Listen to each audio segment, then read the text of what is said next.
So I'd like to start out today. My name is Carolyn, and I am with Curio 412. For any of those who are just joining for the first time or don't know me, I'm here today with Natalie and Richard, who are going to be taking really the lead in a lot of what we discussed today. I'm going to share my screen so we can get started with the presentation portion. But before I do that, I'd just like to have both Natalie and Richard say hello so you get to see their faces before we start the screen share. Natalie, you want to go ahead? Sure. Hello, Natalie Kasevich. Thank you to Carolyn and Curio 412 to be here today. I'm the executive director of the Portiuncula Foundation, and I'm happy to be able to share a little bit of the perspective of the grant-making community during the current times. So it's nice to see all of you. Nice to join in as well, Carolyn, and thank you so much for inviting me and having me involved with this. I'm an organizational psychologist. I do consulting with nonprofits and organizations, and have written a couple of books on strategy and leadership, and but also a book on resilience, and that's how Carolyn and I connected, and I'll be talking a bit about resilience and strategy this morning with you. Great, thank you both. So today we're talking about the community resilience element of how we're getting through our current situation, and also just giving an overview of the philanthropic response. A lot of what we'll discuss today will be tools, tips, and strategies for building resilience, but we'll also go over a number of the different organizations and funding groups that are responding right now and what they're responding to. As you just heard, we're partnering today with Citrin Consulting, Richard Citrin and Natalie Kasevich from the Portiuncula Foundation. And like I said, I'm with Curio 412.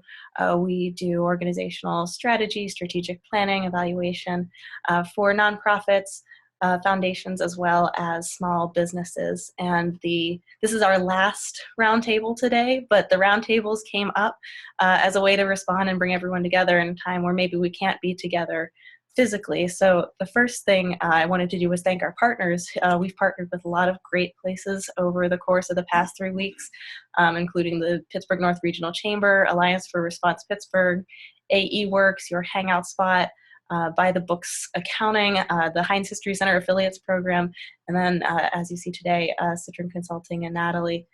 And I also wanted to take the time to just thank everyone who's here today. We are using Zoom, and it's great to bring people together in this way, and I've just loved the opportunity to connect with everyone. And I wanted to make sure to say that. I know some of you can't always stay for the end portion, and so I wanted to make sure that our thank you was right at the beginning this time. And along with that, if you look in your chat, I did put a few links for how we can continue the conversation. So the first link you'll see is a next steps survey. So for anyone who is interested in continuing to have these conversations, we're thinking about putting together another session that's more based on discussion rather than presentation. And if you fill out that survey, you'll be able to give us more information about what that session might look like. We really want to crowdsource information from you to make it the most valuable. The second thing you'll see on there is our Resiliency Network Facebook page. I know we have a few people who have joined us so far. It's just another place that's a virtual setting that we can continue to interact with each other. And then the last thing, just as a reminder, everything that we have done over the past 3 weeks and will do today are up on our resource page on Curio 412's website. So please feel free to go and check that out. Oh, nothing's in the chat box. Let me make sure that I get that in the chat box then. Thanks, Bob, for letting me know. We'll get that all. And I put it in before everyone came. It said it went to everyone, but I guess it only goes when you're all here. There we go. Oh, and I think I might have just sent it to Bob. All right, does everyone see that now? Excellent. So, moving on into our presentation today, we have an agenda that's going to take us through what the current relief funds and opportunities are. I'm sure we won't cover everything, but we'll give you a pretty broad range of what's going on locally in Pittsburgh. And then we will talk about how philanthropic organizations, funders, corporates, entities are responding to this to help support the community. And we will also look at ways to build resilience in the future. So to start off, I just wanted to provide a list of local funding opportunities. I'm sure a lot of you have heard already about the Emergency Action Fund. The Emergency Fund for Artists has been a really great way for individuals as well as arts organizations to get funding. But then there's also funding through more private foundations such as the R.K. Mellon Foundation. They're providing operating support, economic impact and recovery funding, as well as some healthcare support too. So if you know anyone who's in that healthcare area, that's a great way to also reach out and get some support.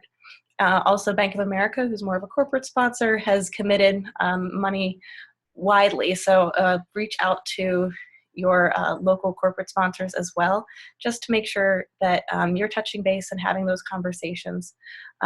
I know that in sitting in on a few different calls for the Pittsburgh Foundation and the Greater Pittsburgh Arts Council, many of these organizations are first responding to the most vulnerable populations and then moving on from there. So it may take a little while if your organization is not an organization that supports vulnerable communities or is not directly impacted at that immediate stage. But it is something that should be a continual conversation between you and your funders. Funding organizations are also putting out resources. So PA Council on the Arts has a great page with resources for nonprofits. So does Grant Makers of Western PA. And then the Greater Pittsburgh Nonprofit Partnership on their website, they're promoting their weekly community calls for everyone to get together and discuss their current needs. And they also have some great planning cohorts for HR and financial impacts. So, and a lot of great webinars too for coping in this time. So please go and check those out. On the national level, the National Endowment for the Arts is also pulling together their resources too. And as we're thinking about how we're going through this, I think it's important to point out that this is unprecedented for everyone. And so your funders are most likely thinking of how best to help you. And that's going to involve a lot of response and a lot of information. So I know that some of the funding bodies that I've talked to are currently gathering data from the assets that they support, and they want to respond to the community, they want to bring you information, and they want to provide you with resources. So they would like to make sure that you're involved in that decision-making process and make sure that they can share what they're learning. And to bring you some perspective on how funders are responding and what kinds of things they're dealing with now, I'm going to turn it over to Natalie to talk a little bit about how her foundation has responded to this event. Sure. Thank you so much, Carolyn, for that perfect segue. So I think the first thing to share is, number one, the perspective that, yes, we are all in this together in the unprecedented nature of what's happening today. So while we are the funders, the grant makers, we're also organizations ourselves that are trying to approach some of these concerns that we have. So first, I'm going to share a little bit of just one grant maker's perspective from the perspective of my organization, the Portiuncula Foundation of the Sisters of St. Francis. It's important to keep in mind that we're a small organization. We have different funding priorities than other organizations, but this is a good template and place to start to understand what are some of the questions and concerns that we have, that then we can talk about the more general response that we have and how those are connected, and then kind of what that means for you and how you can be involved and how this can help you as well, hopefully. So the first thing is the Portiuncula Foundation, first of all, was created with funds from the closing of St. Francis Medical Center. As Carolyn mentioned, it's important to keep in mind who you're funding. So a lot of the focus is right now on vulnerable populations. So our funding generally goes to support health and wellness. A lot of organizations that work focused on preserving human dignity, working with vulnerable populations, addressing root causes of poverty. So that originally and has always been our focus in funding. So through this time, we are obviously continuing to maintain that focus. And it's also, for us, we have our grant timeline. We have one grant cycle per year. It worked out for us this year, either good or bad, that we had full proposals were due on March 1st. And we had to make decisions on those proposals on how to allocate funds by April 1st. And if you remember those dates between March 1st and April 1st, a lot had changed. So our immediate concern was, when we're reviewing the proposals, number one, how much have the needs of these organizations changed during the time since they submitted these proposals? And number two, we have a kind of a two-pronged concern, one with our organizations that we're trying to support, and two, from our perspective of the impact on our assets. So our foundation lives primarily on the income from our asset portfolio. So that means we don't take current contributions from donors. So we just live on income from our investments. So at the same time as we're concerned about how organizations are responding or their needs have changed, we're also looking at, I'm logging into our asset account and see a loss of $350,000 in a very short period of time. And that's for a small organization with $5 million. So I'm just imagining if you extrapolate that to a much larger organization, you know, what that looks like for them. So at the same time, we're trying to balance these two concerns. Our immediate response was, number one, we're looking back at our mission and what our focus is. And like Carolyn mentioned, it's to support the organizations. So we were trying to look at how we can continue along with our timeline, because it also was very important to make sure that these organizations were funded within a timely manner. So we generally distribute funds and have an awards brunch where we invite all of our grant recipients to come and join us for an awards brunch. It's actually a lovely organization, lovely event. Everyone gets to come and share a little bit about their program that's being supported. It's a great community event, but we actually decided this year, prior to even the regulations on having large events, we actually decided to cancel that event so that we could give funding directly to the organizations that need it. So, and also that way we were able to just distribute checks and send them immediately, so that the organizations that need the funding at that point in time were able to receive that funding. So going back to also our immediate response with the organizations who had submitted the proposals. We fund a lot of organizations that right now are still operating, and like food banks, homeless shelters, they're not able to just work from home. You know, they still need to operate. And we wanted to also make sure that we didn't want to make it more difficult for anyone who applied for a program specific grant to lose their opportunity for funding because their program had changed. So what we decided to do to try and make it easier on the organizations was we this year distributed all of our grants as unrestricted. So what we did was we lifted the restrictions on the grants to be able to give access to the organizations to use the funding in whatever way that they see is most needed for that organization. So what we decided was we selected organizations based on their mission and what they are doing, and then supporting their general mission through giving grants that support general operating expenses. So that immediate response was taken based on looking at resources of what other organizations were doing, and again, understanding the needs of our organizations, and talking about what programs that they're able to continue, things that they're not able to continue, and what would be the best response. So the communication piece is important. And then looking at our long-term planning as well. So that was our immediate response, but we had needed to look at long-term as well, because again, we live solely on our investment assets. So while our asset manager and I personally also agree, I'm generally conservatively optimistic that we will recover, the market will recover. I don't know in what timeline, I'm not an economics expert.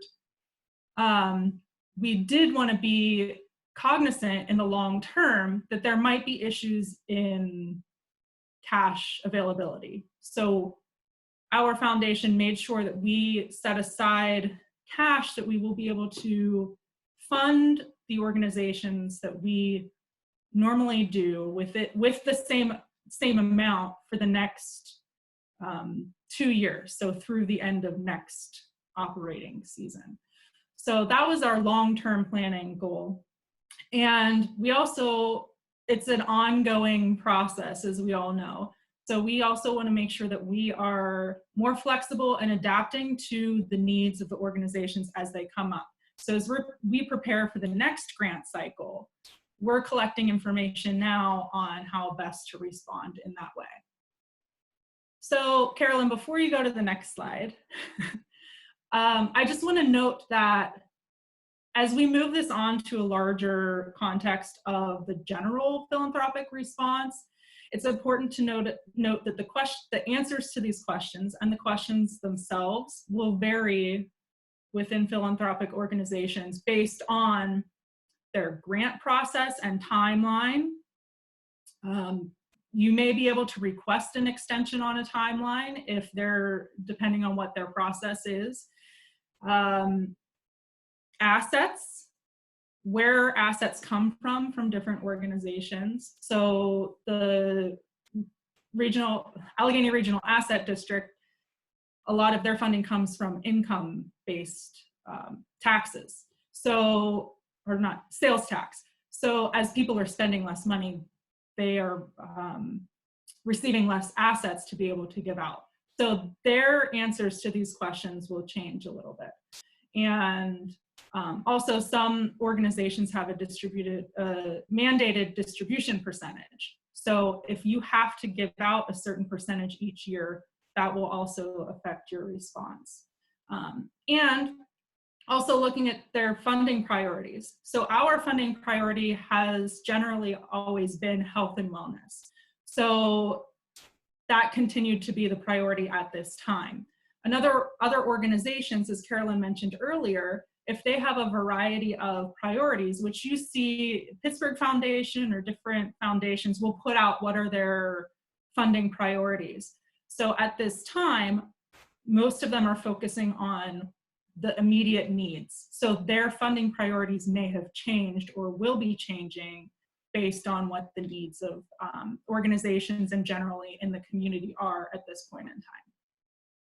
So now as we go to the next quick slide. So this is kind of taking our response, but looking at what the general ideas are from all of the philanthropic organizations. This was taken from a resource that was actually looking for pledges from philanthropic organizations to agree to these responses because these fit the needs of the community. So I'm not going to read each one to you, but it's very important to remember that we are focusing on loosening and eliminating restrictions on current grants where possible, making new grants as unrestricted as possible, which is kind of what we did. Trying to ask less of nonprofit partners who are strained at this point in time. So like reporting requirements, committing to listening to partners and communicating proactively and regularly, because these are all, we're in the same boat and we need to understand what are the needs. And as philanthropies and grant makers, our mission and our focus is to support the community and organizations that we support. So that's the bottom line for us. So if you want to just go to the next portion of how all this affects you, and kind of the 3 key takeaways. Number 1 is reach out to organizations. If you already have existing partners, if you're looking for new sources of funding, no question is a stupid question at this point in time, because things are changing rapidly, so things may change. Understand priorities and limitations, both of your own organization and that funders are facing at this point in time. And with understanding priorities, if you can prioritize your businesses and your mission at this point in time, it will help you in requesting funding and planning for the future. And also being aware that funding organizations are also prioritizing and have limitations at this point in time. So the last part is just I would suggest, focus on your mission.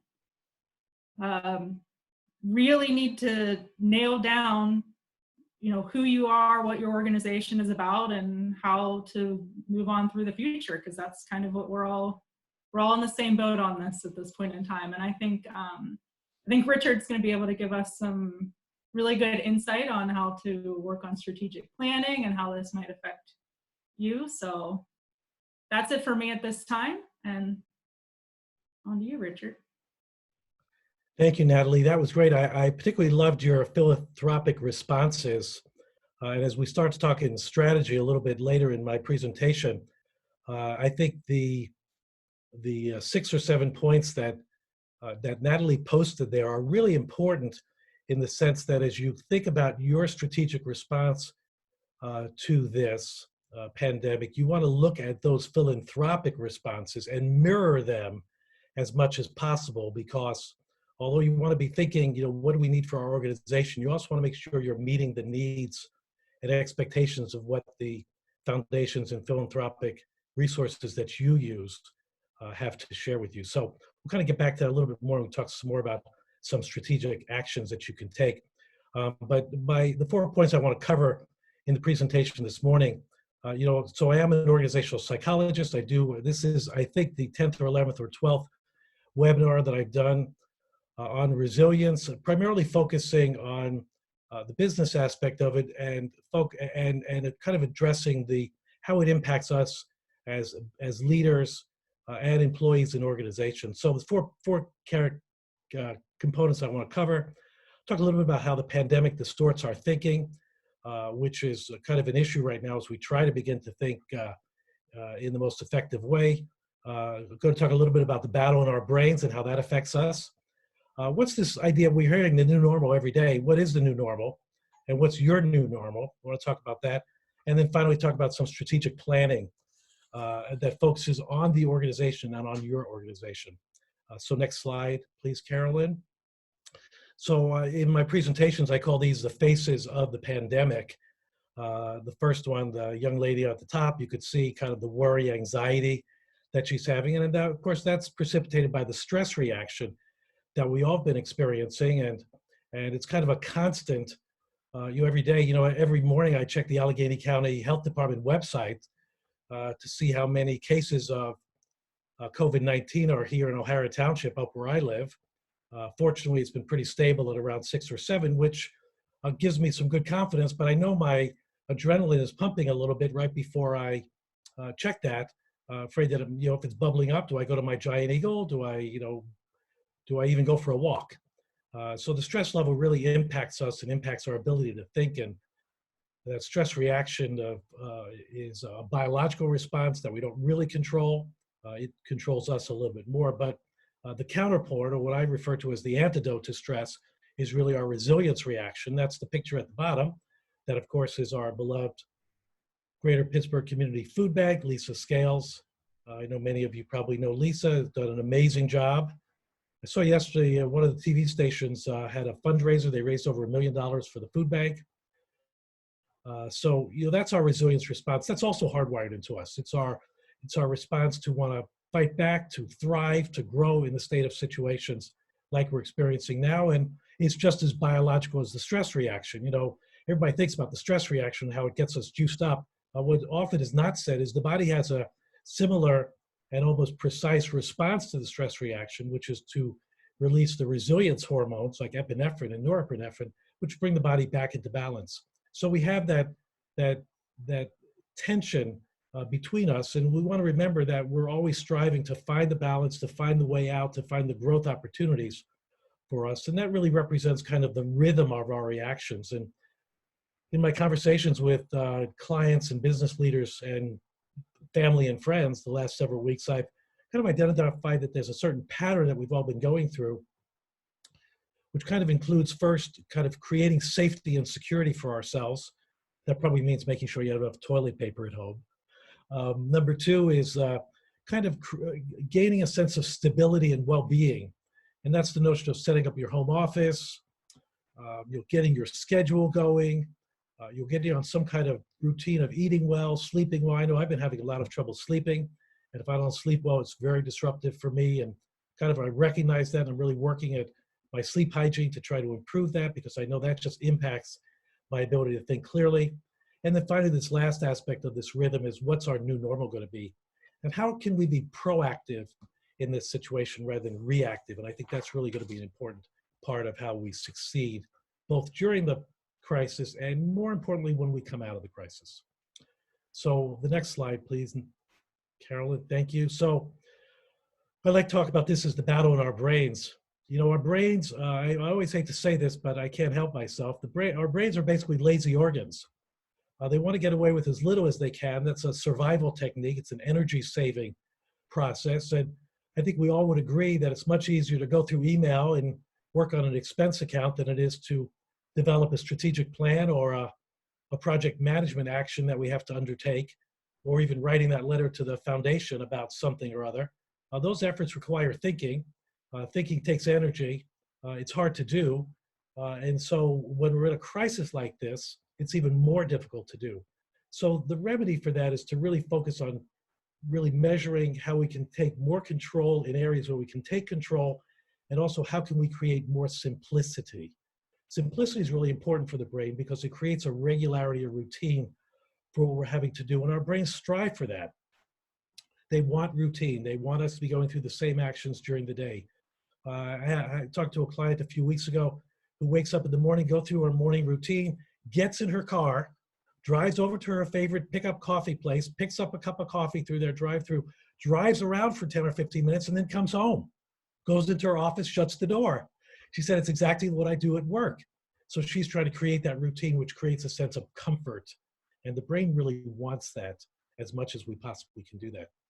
And, you know, the more we can create those recognition, even in the face of the change and that we're looking at, the better it is. So, for example, I was talking to somebody the other day, and they were saying that they should reach out to all their board members.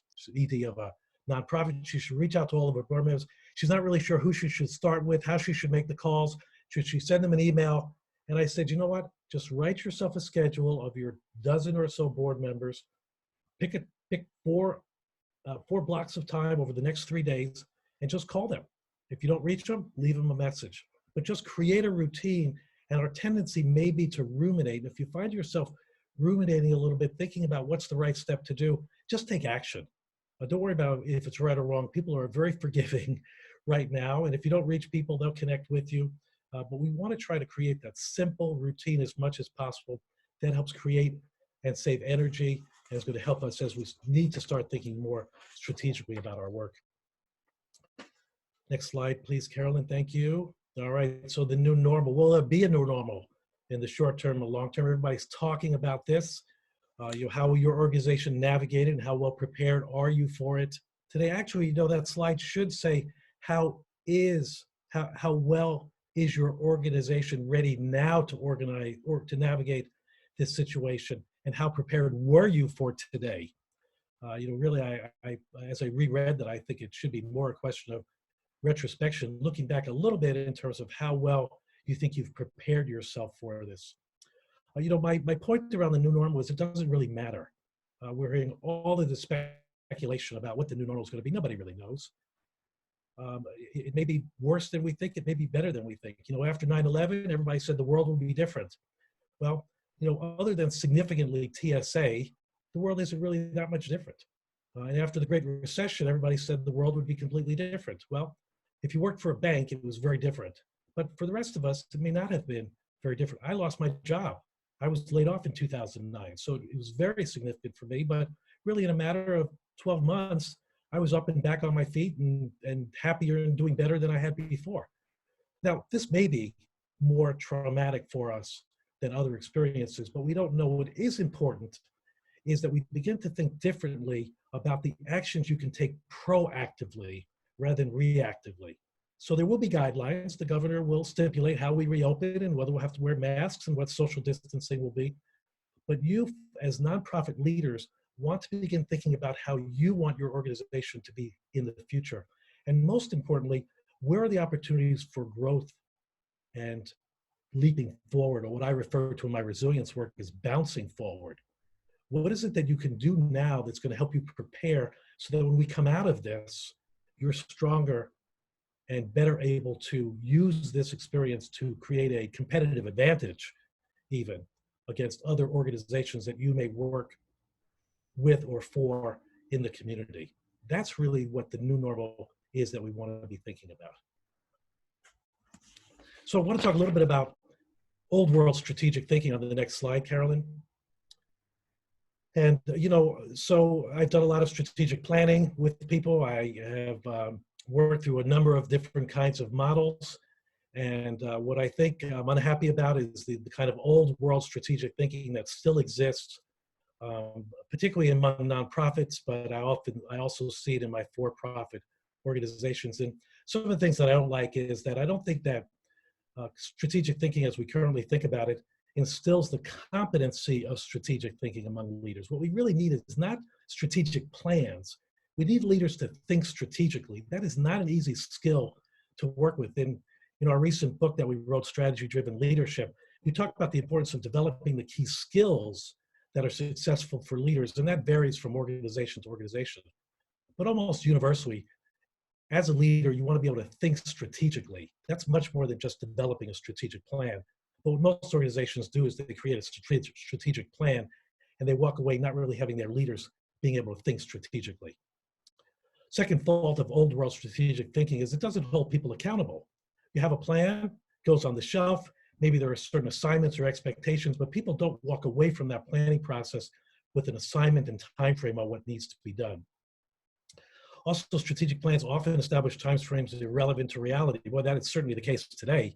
Whatever your strategic plan was on January 1st, it was out the window by March 20th.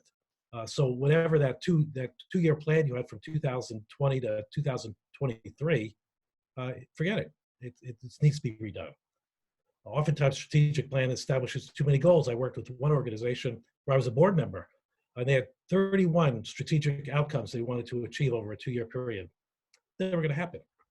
You need 3 to 5 to really be effective. And last, old world strategic thinking pretends to be objective, but it's often not. You know, I get hives when I think about SWOT analyses. And the primary reason is that when you get around things like opportunities and threats or strengths and weaknesses, people aren't able to be objective. They don't have that perspective. And who's going to say we have a weak leadership team? That's not something that people do. And when you get to the opportunities and threats, people don't generally do well at understanding the marketplace. And that's another set of skills related to strategic thinking, not around developing a strategic plan. So on the next slide, I talk about what's the keys to strategic thinking in the new world, certainly related to coronavirus situations, but really in terms of what all of us need to be doing. And first and foremost, these plans need to be formulated quickly and simply. Again, the brain likes simplicity.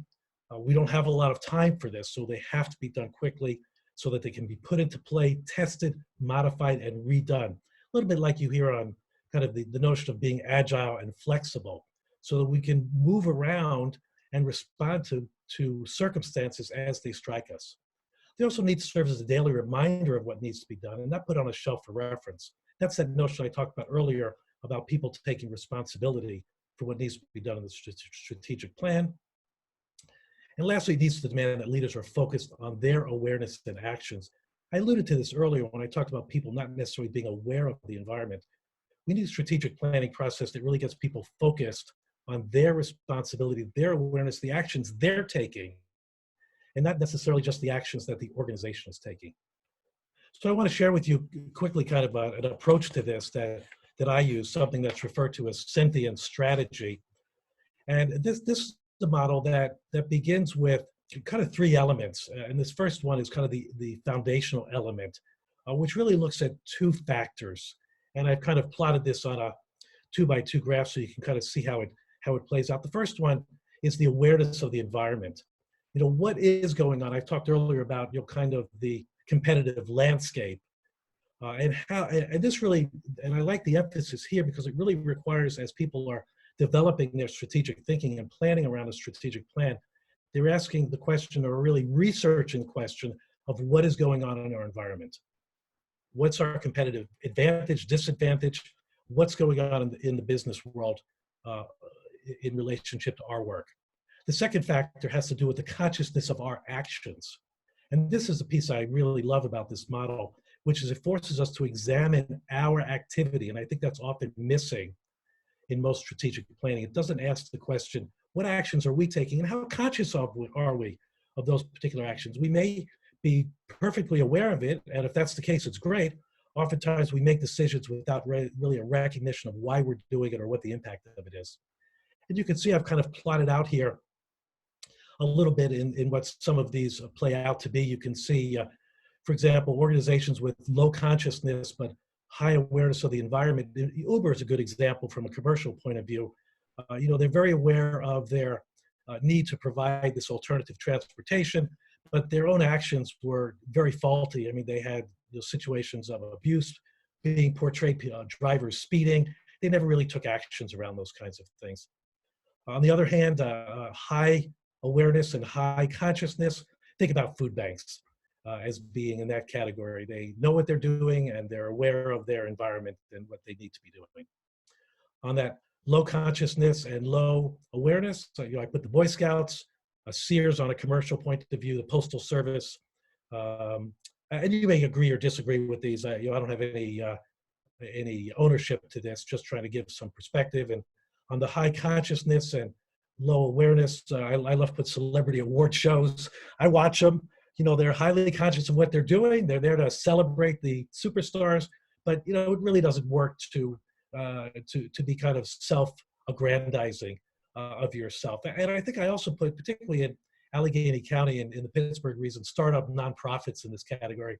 You know, we have so many nonprofits in Pittsburgh, and I think if somebody has an idea, instead of looking for a way to partner with somebody, I've probably been involved with half a dozen mergers, some of which have worked beautifully, some of which haven't worked beautifully. It certainly goes back to our heritage of, you know, people on the other side of the hill. We don't have anything to do with them. We don't associate with them. But I think today we're going to really have to rethink that and look for opportunities to merge and collaborate with other nonprofits, not only from a survival point of view, but also from an efficiency point of view. So I think some nonprofits that start, they have high consciousness of what they're doing, but they're just not aware of what the environment might be. So a little bit of a framework of how to think about strategy in a little bit of a different formula. On the next slide, Carolyn, you know, we talk about a mission, which is important.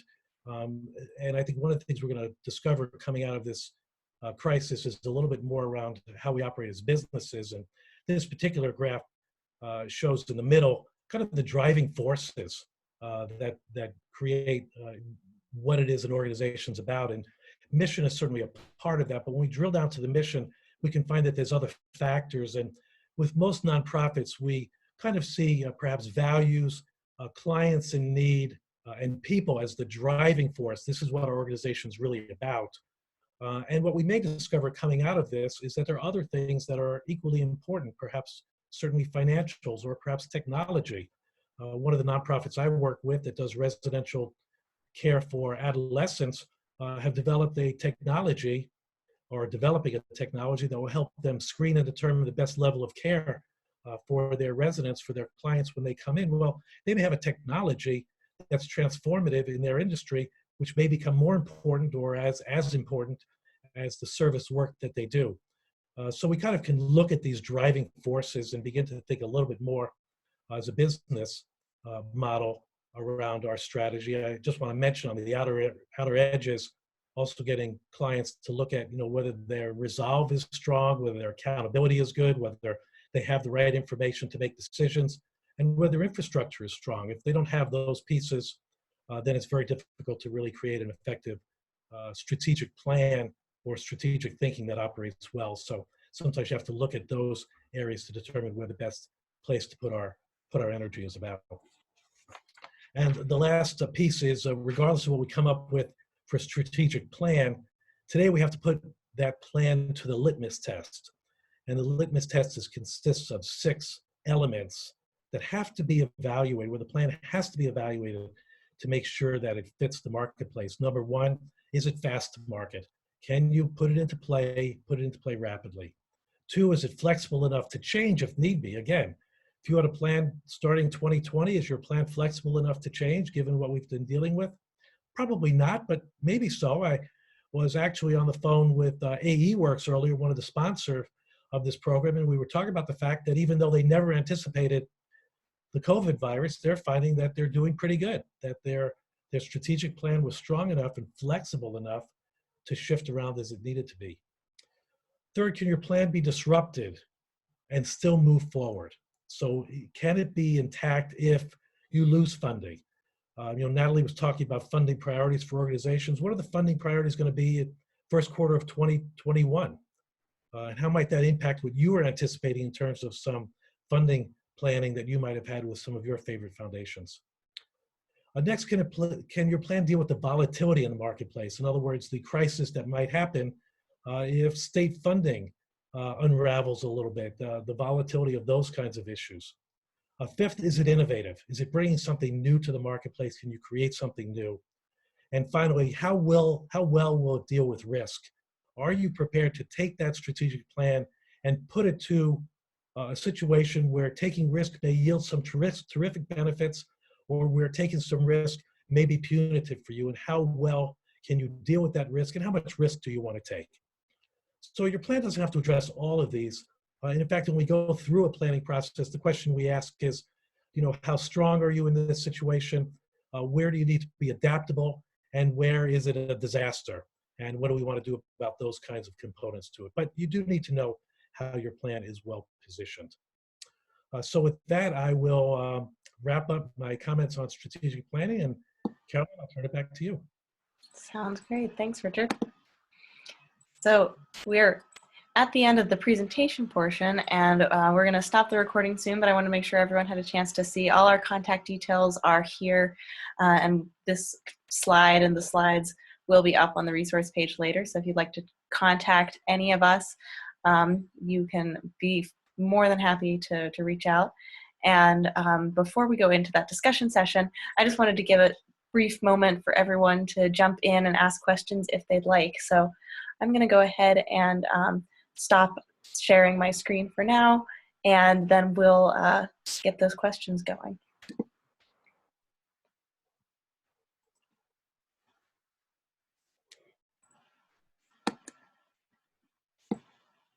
All right.